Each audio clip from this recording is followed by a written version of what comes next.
O day mo pa aram? Anarin nga ni. Maray pa, aramon niya to unyan sa DCGB. Nata, ano man dapat kong maaraman dyan? Ata, magdangog kita. Aramon niya to ang kakaibang mga informasyon, mga istoryang mapapakinabangan bago ang pangudtuhan. Totoo yan! Uya na ang programang Aramon Yato digdi sa DCGB. Kaiba si Mardela. Aramon Yato.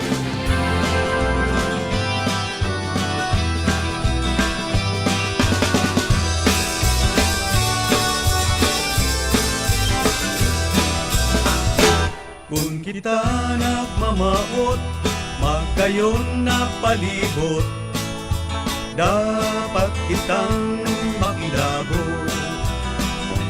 Para sa kauswagan, kan sa tuyang banwaan, kita gabos magtarabangan. Karahayan paurugon, parte niya to gibuhon, mga kabutan sa tungsungon. Pangapunan sa mga namamaan, makisumaro sa programang kaibuhan. Para sa katoninungan, asing kaginawahan.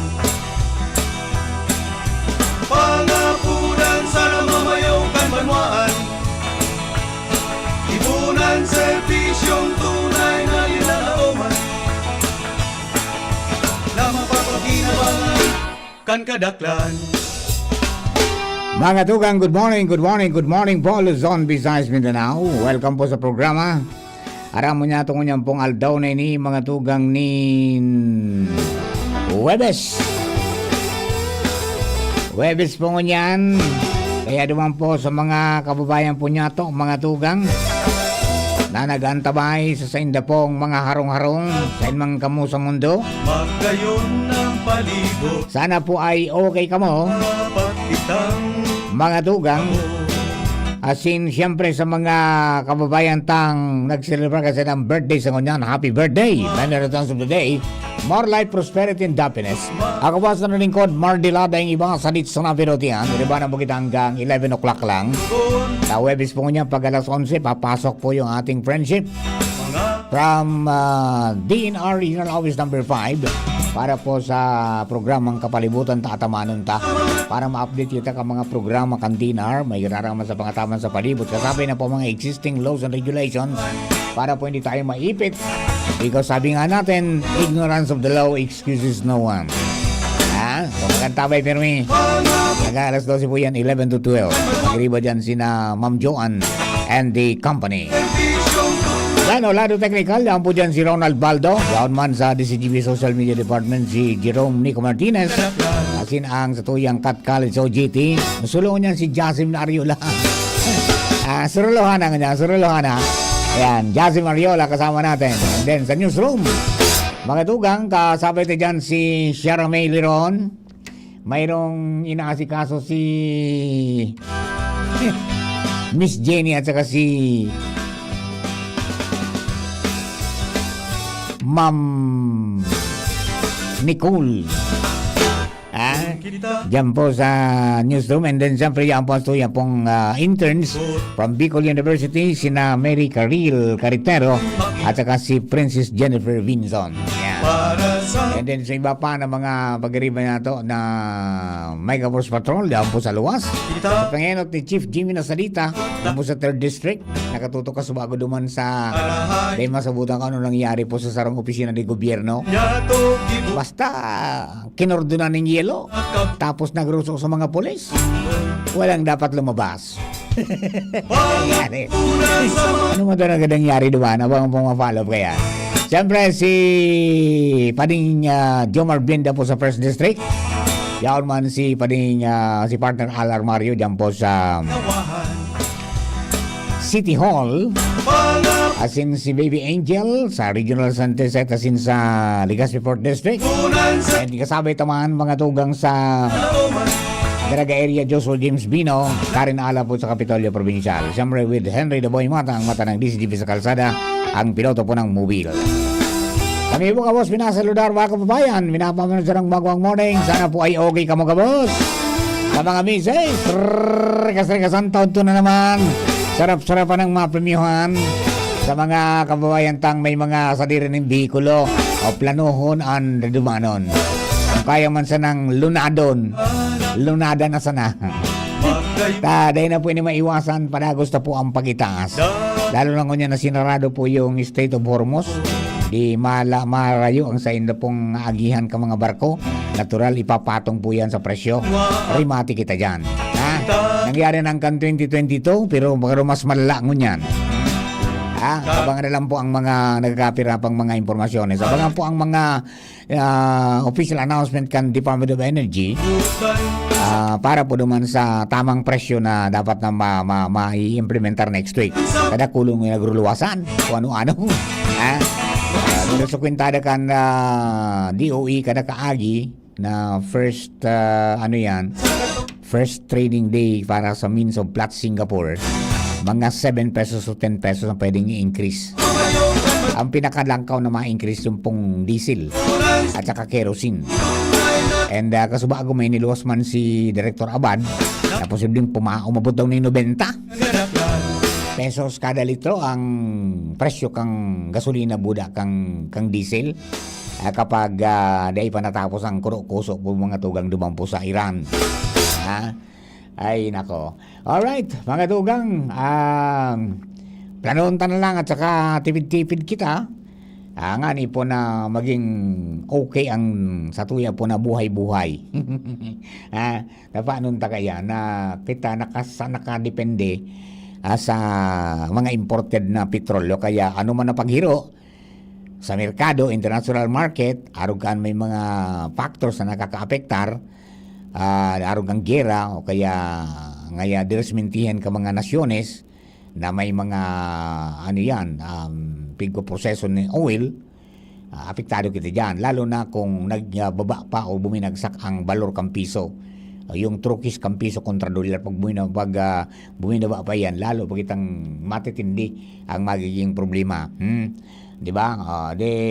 Buminaba ang balor kang piso. Kung sabihin na, di ba, ngayon nagsisinta ang sarong dolyar, 60 pesos sa sarong dolyar, amang tindi na makulog na sa bulsa po yan. Okay, o mga tugang, bugliwatan ang mga istoryali po dyan sa luwas. Para po sa dagdag niya itong mga impormasyon, si Paring Jomar Viena sa linya na. Paring Jomar, good morning, please come in. Salamat, Paring Mar. Good morning. Good morning sa mga parantabay. Pag uminabot man ang ganyan 90 pesos ang litro kang gasolina, alingon yan, digi sa tabako. Nagtas baga ki, ki 190 sa gasolina. Pero dahil pa man nagsisinta rin sa ibay, gwa pa nga ng 55, 56. Pag nagbubinta, beresiklitahan naman ang pahit. Mamamayag pag dyan sa mga electric vehicle. Roger, sana dahil magsabay sa kuryente pagtaas. Ayan, sana. Tapos Kung pangarupan, kagan mo Oo. nagkisular sa imong kunyan, sa imong auto. Pero iyo, baka kaya nun. Kung dahil mahanap kita ki amigo tang may auto, magpaguyod na sana. O kaya kagamong layag. Magabat-gabat, bata, duwa ng barkong uminagi duman sa Strait of Hormuz. Tinira baga kan drone kang Iran. Iyo, pero ngunyan, pero yung US iskurta na kan US Navy. Pero kung ako man may barko nga, tata magpa-escort ka, Mag-compromise pa bayrag, garahin na na. Iyo baga. Nga tayo lawag mo sa peligroso negosyo mo.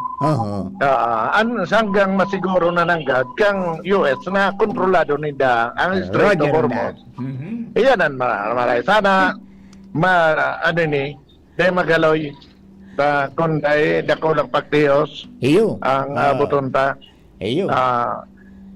Dahil pa mahidali itong pinag-aagad kan mga residentes digdi sa palibot kang San Juan de Bautista Parish Church na matawan si dakan titulo na sa inda na talaga ang dagang iyan. Inibaling Mar, kaya digdi ang palibot kay ning simbahan kan San Juan Bautista sa siyudad kan Tabaco, sa barangay San Juan, dakulo na nag-restar, pero sa diri kan simbahan ang daga. Nagluwas ang isyu na medyo day pa may dali matapos na si Architect Randy Bite kan City Architect's Office kan Tabaco magpaabot ning concern kay obispo mismo kan nakalihis na semana na dakul ining mga residentes digdi sa San Juan na halos mayoriya dahil man nakaput lamang na dokumento na sa diri ning dandaga sa parang sa timbahan pala. Basta sana o ministar. Oo. Kundi Tinagdukan. dahil nasabi ba nga ni obispo na Dahil naman ni Magin ni Bukit. alam nga para liun pa Kaya na nga dyan. rayaw na yan. Ang problema, so may mga building, so may mga negosyo, nakaipuan kan lokal na gobyerno, asin kan nasyonal na gobyerno, so dokumento na sindaman agad ang kagsadiri kan daga. Iyan. Pati ang buwis, ding buwis, Iyo. Ano yan? Dahing settlement kaya na, halimbawa, bakalon sa simbahan? ay na, iguan nga ni, hindi kung anong kondisyon, basta piga-asikaso naman dakan simbahan na may tao na talaga sa mga residentes. Ayan, pwedeng idunar Bigas o kaso pwedeng na- bakalon. Basta nga nagkagawa ng tituluman. Kaya ang problema kaya, mapatugdok yung negosyo. Dahil matawang kipermit sa negosyo, saro sa requirement kang negosyo is patunayan mo ang existensya kan daga. Kung kisa iyan, kung pigbubuwisan ang daga, o dahil tapag, di ba ka pigbuwisan ang daga, dahil kamantawang kinegosyo. Pati nga ni pagpakabit sa kuryente, man. Ang simbahan baga yan, dahil manabuwis. Kaya din buwis sa mga daga. Kaya pigahagad kay ning Architect's Office na baka lamang maski matawan baga ki patunay, maski bako pang titulo, na ang mga tawong iyan, kumbaga garo certificate of award, Iyo. na ipigaward na kan simbahan. Ang problema, medyo halawig ang proseso. Sinabi ni Father Edramin, ang kura paroko kan San Juan Bautista, na piga-asikaso naman ng daan bagay na yan. Sa iyang sinabi na actually, kan mga nakalis na daw palang pade, dahil man nakapot na titulo ang simbahan, kanso nagpa-meeting na digdi so Commission on Temporalities, parang si Father Dennis Postrado at ang pamayukayan, nagre-request na kidokumento sa mga residentes. Kaya nag-research pa sa simbahan, may nakuha na titulo, kundi doon sa Espanya pa, sa archive kan Espanya, hinanap na pagpapatuloy na sa diri talaga kan simbahang Katolikaan daga, kaya lang dakul pa dahil ng proseso, kaya dahil may ito ang timano sa pigaragad na o yan ang titulo mo sa imo ng dagang yan, kaya medyo may problema pa pag-abot sa mga dokumento sa mga residentes na inidigdi sa barangay San Juan. Alaga, dahil sigurar man ni Father Edramin na pigagigibo na ini, pigasikaso na, tangani na pati itong mga compliance ninda sa lokal na gobyerno, magka-kurumplehan naman kan mga residentes na ini. Roger. So, according po kay Father Dennis Mostrado, the one who man the Commission on Temporalities, nagpamiting na po sila dyan sa Lumbes, nagpamiting dumaray sa parokya, pinakapunan, sugabos ng mga residente na sa Parluman. Kasi pag-abi niya, i-offer niya, susugulon, magpasugol na sila duman, tanganing ikataon sila sa title. Di po? Ang pag-ibig may nagpaharap sa iya na nag-agad ng prueba nasa simbahan daw itong patyo. Halin kung isa yan, nag-agad na prueba o titulo coming from the church na itong taga ito owned by the church. Yan po ang sabi manila. So nagpa-research po si Father Dennis sa archive sa Espanya. So hindi na po nakuha na that land is owned by the church because of the research na kapapuli ang titulo na Alec Bispo sa archive sa Espanya. Si Father Ed Ramin. So, yan pade, oras na makaputang kansimban. I don't know kung kaput na sa mga oras na ini titulo, ali duman sa Espanya, saka palang mapoproseso yan. Napigaharagad man kan mga residentes na itao na sa inda, andaga ang mga dokumentos na magpapatunay na sa inda na andaga na iyan. So, Oho. sa meantime, mantinidong pataw-pataw na sinda dahil sindang mga kaput na ano pa man napatunay. Yan pa yan mga dagdag na impormasyon. Jomar Bien, DCGB. Thank you very much. Yan, mga kabarangay dyan po sa San Juan. Push mo yan, push mo yan, bro. Pray hard. Pray hard. Pray until something happens. Push. Diba? Wala mangyari, di ba? Alright, paring Jimmy na salita si Chief Jim. Nasa linya na. Chief Jim, please come in, Chief. Yes. Hello, Director Mar. Hello. Yes, go ahead. Maray na aga sa mga paranta. Bayaw na kung digdi sa Office of the Mayor kan Ginobatan, Mayor Gemma Ana Onghoko. With regards ini sa kaso hapon baga, dako lang istorya itong sarong job order kan Ginobatan na dakupan ki pinagbabawal na bulong 1.3 million kantidad sa area kan Ligaw City. And kung matatandaan baga, sa mga enot dati nang iguanin mga makantidad na mga drug commodities na nakadarakop digdi sa Banoan kan na Ginobatan. And actually si Mayor mag-live Zoom via Zoom, so mga nakaantabay para ini sa karaman kan mga taga Ginobatan with regards digdi sa medyo sabiyon na problema digdi sa Banoan kan Ginobatan. Okay, so yan digdi si Mayor. May mga gusto siyang ipahayag, ipaabot sa publiko sa karaman kan Ginobatan. Mayor, live po kita sa radyo sa DCGB, si Director Mardila sa Angkor. Mayor, good morning po. Good morning po, Mayor. Hello, good morning. Yes, good morning po. Mayor, ano po tabi ang sa imong magiging pahayag, statement in connection with what happened yesterday? Okay. So, regarding po kaso hapon na operation po ng PIDEA, yung bypass po doon is employee po ng according sa report po, employee po, job order po ng ng LGU Ginobatan. And kami naman po, ako po as the mayor ng ng Ginobatan, dahil po ako nagtutulera sa sa Nagibo. And kami nga po nung ako po personally nag-order nung nagpalawas akong executive order nung January before po magralaugan marinyo po so appointment po ninda, nagpa-conducer po ako ng drug testing po sa lahat ng job orders. Lahat po bago marinyo yung nila yung kontrata, dapat po po sila mag-undergo po ng drug testing. Ngunyan, kung abo sila magpa-drug test, hindi sila makaka-renew. So, nag-positive po, hindi po na-renew yung appointment nila as job order. Ayun. Po. Kaya kung ano man po ang nangyari kahapon doon sa pong job order ng LGU, maski po kumbaga ako po as mayor, beyond control ko na po yan mga activities nila outside ng munisipyo. Mas yan po baga kung kikitan ta minsan sa pamilya mo na di mo man ako control ang kapamilya.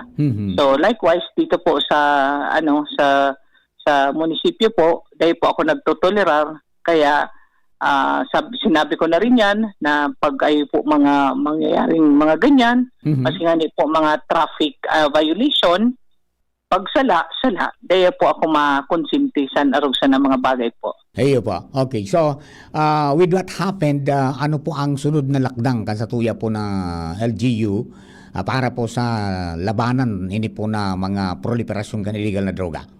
Actually po, may mga po kami. Suportado ko po ang operation ng satuyang otoridad kontra sa illegal na drugs. siguro nga po kung nababalitaan ninyo na dakulo na mga buy-bust operation, yung mga nung link nga may nagbuwis ng buhay, ang is dahil sa mga drug related, mga ganyan. Ako po dahil ako nagkukonsinti. Kaya kung baga sa ang sinasabi ko yan sa mga ahensya, sa totoo lang sinasabi ko talaga sa kanila, zona libre sila dito. Ibig sabihin ng zona libre is di ako makikilabot kay kapamilya o kay tao ko yan or what. Once na nadakop ninda, hands off po ako dyan. Warang arbor, warang ano. Kaya kung ngayon man po nagtaram na tao nga ako ni Mayor, normal na po yan nila normal na magiging actions nila yan kasi siyempre baka piansahan or what. Pero yan po ang dahil po ako nagtutolerar kay mga salanggibo. Ayun, parang alibay na lang na na-drain na. Opo, siyempre mag-name drop, tao ako ni Juan, ni Pidea, tao ako ni ganyan. So, kung po yan, is mag-aalibay po sila yan para lang kung kaya pa nindang makihuron, ganyan. Opo. Okay. Mayor, ano po ang sa imong mensahe sa mga job order, sa mga empleyado kan lokal na gobyerno, including sa mga residents po kang ginubatan sa pagkakataon po na ini? Okay po. So, sa mga empleyado po, aram naman po nila na never po ako nagtolerar sa pagabot po sa paggamit ng illegal na droga. Yung mga nag-negative po na nung January, sabi ko, hindi naman ibig sabihin na hanggang 1 year, kung baga, okay na kayo, di ba? Kasi nag-drug test na ngayon. So sabi ko, anytime of the year, anytime of the month na magda-drug testing ulit ang LGU. Pati yung mga permanent na empleyado po. So sabi ko nga po sa kanila, sir, ginagawa natin to kahit magastos sa parte ng gobyerno para din sa kanila yan. Kasi, di ba, para at least deterrent ba, at least palagi silang mag-isip baka kung mahal nila ang buhay nila and mahal nila yung trabaho nila. Mahal nila yung pamilya nila, panginayangan man po nila sa trabaho nila. Though, po, ito masanang sweldo na to as job order, pero at least may trabaho baga po. Kaya sabi ko sa kanila, kung pinanganugdan ninyo ang buhay ninyo, ang trabaho ninyo, dapat mag-iwas na kayo niyan. Kasi ito pong ginagawa namin is para sa kanila naman yan Kasi kung mag-iisipin nila, tibad magpa-drug test ni Mayor Idamlag o sa Simana, dapat klarado ako, di ba? Yes, kung mahal nila yung buhay nila at mahal nila yung trabaho nila. Opa. Mayor, salamat pong marami tabi sa mo po mga pahayag niya. Basta po, rest assured po, ang mga constituents po ng Ginubatan, ako po bilang alkalde, dahil po ako nagtotolerate ng mga arugsan na mga actions po, mga gibo-gibo na po sa illegal drugs. Kaya nga po, siguro, kung nakikita po ninyo, nababalitaan ninyo ay mga na-buy-bust, ibig sabihin, ako po, very supportive pag-abot po sa aragsa ng mga operasyon. Aram ko po, nakakaraot po sa community, nakakaraot po sa buhay ng tao. Kung ay po didinganin, nagrally na gusto magparehab, magatabang pa, magagasto pa ang gobyerno para magparehab sinda. Opa. Pag gusto nila magbagong buhay, tutulungan sila ng LGU para lang maayos ang buhay nila. Opa. Okay? Thank you ba? Mayor, ilang ginubatan 44 barangays, anong kategorya? Drug-free kategory na ini, boss? Actually, may 5 pa po kaming barangay na hindi pa na-drug clear. Kumbaga, may mga documents pa po na dapat i-submit, pero pina-facilitate na po yan namin ng DILG at saka yung sa MADAC para po maging drug-free na po ang 44 barangays. May 5 pa po kaming barangay na dapat po ma-drug clear. May mga documents lang po na dapat ma-submit para po ma-drug free na po yung mga barangays ng Ginubatan, yung 5 po. Okay, itong mo po, Mayor, na nagtegaw ka man yung initial na mga drug testing sa mga casual employees. Any time of the day or any time of the month? Mautro. Mautro ikaw. Opo, mautro po yan. Ayan. Kaya nga ni po, sabi ko, dahil sinda makakampante, na porke nag-negative sila nung January, ngayon magkuhan, pwede naman sila magamit-gamit. At any given time po, magda-drug test ulit po ang LGU. Isaya po nito sa PNP and sa PDEA. Okay, so congratulations po sa ano nyo, sa trabaho. At least po may ano naman kita, may accomplishment, and sana nga ni po magpurundo na yan. Aram ko man po, mahirap ang buhay natin ngayon. Pero hindi naman po yun ang dapat mag-resort tayo sa ganun para lang makadrodagdag sa kita.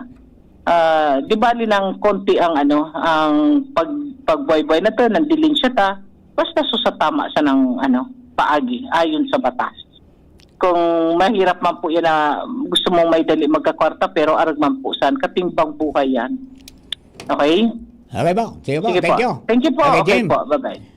Okay, so yan, direct mga tugang, si Mayor Jema Ana Unghoko para sa mensahe digdi sa mga taga Ginobatan Albay. Jimmy Nasalita, DCGB News. Thank you very much, Chef Jim, Angel, at saka si Al. Sa sunod na lang po tabi, ani. Para na po kita, nakaready na. Andito na si Ma'am Joanne. Sa inyo po ka, boss. Thank you. Abangan po. Kabalibot na tatamaran ta kang Dean Original Office number 5, masunod na. Kung ikaw ay edad 50 pataas katulad ko, may mataas na ang risk ng panlalabo ng paningin. Mas challenging ang pang-araw-araw na gawain tulad ng pagbabasa, pagsusulat, at pagmamaneho. Ang Optin ay may